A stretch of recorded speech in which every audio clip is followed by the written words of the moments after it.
Hey there, everybody. Andrew Marlowe here at Marlowe's Mortgage Minute, bringing you all the tips and tricks in the mortgage world.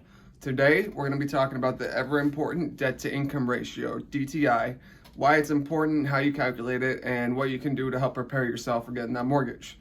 If you're in the process of getting a mortgage or you think about buying a home, this video is one you don't want to miss. So let's start by understanding what exactly debt-to-income ratio is. Simply put, your DTI is the percentage of your monthly gross income that goes towards paying your monthly debts. Lenders use this ratio to determine your ability to manage and repay the mortgage loan. A lower DTI typically means you're in a better financial position to handle a mortgage.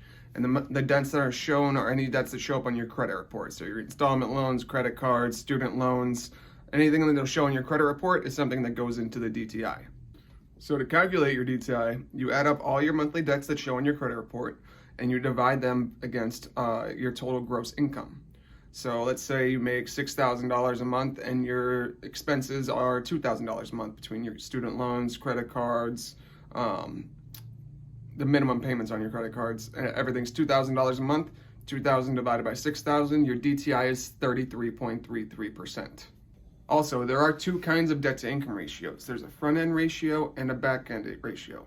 The front-end ratio is also known as the housing expense. It's what the cost of the housing is versus your income. So let's say your mortgage on that one was $1,000 a month. Then you take 1,000 divided by 6,000, and that's what your housing ratio is. And the 2,000 divided by 6,000 is the back-end ratio, or the total debt-to-income ratio.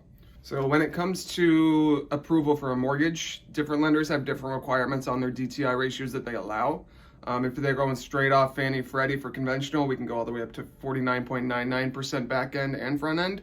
And then if we're going FHA or VA, we can go into the 50s as well. But you want to keep it lower because, the less you have in your debt to income ratio, the lower the better cash flow that you have. So it's really tough when you're going up to like 54% debt to income ratio, because then there's not a lot of money left over for tax or for living.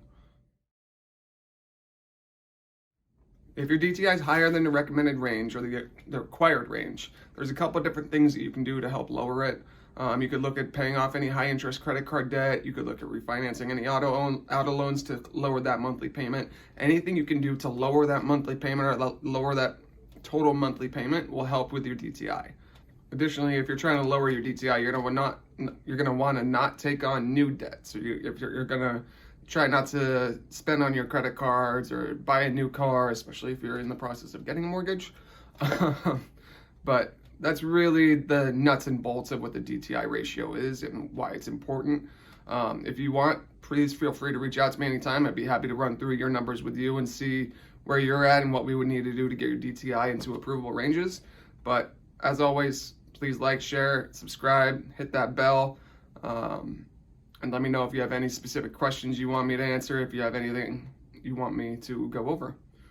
Thanks for watching Marlowe's Mortgage Minute. Andrew Marlowe, let's go.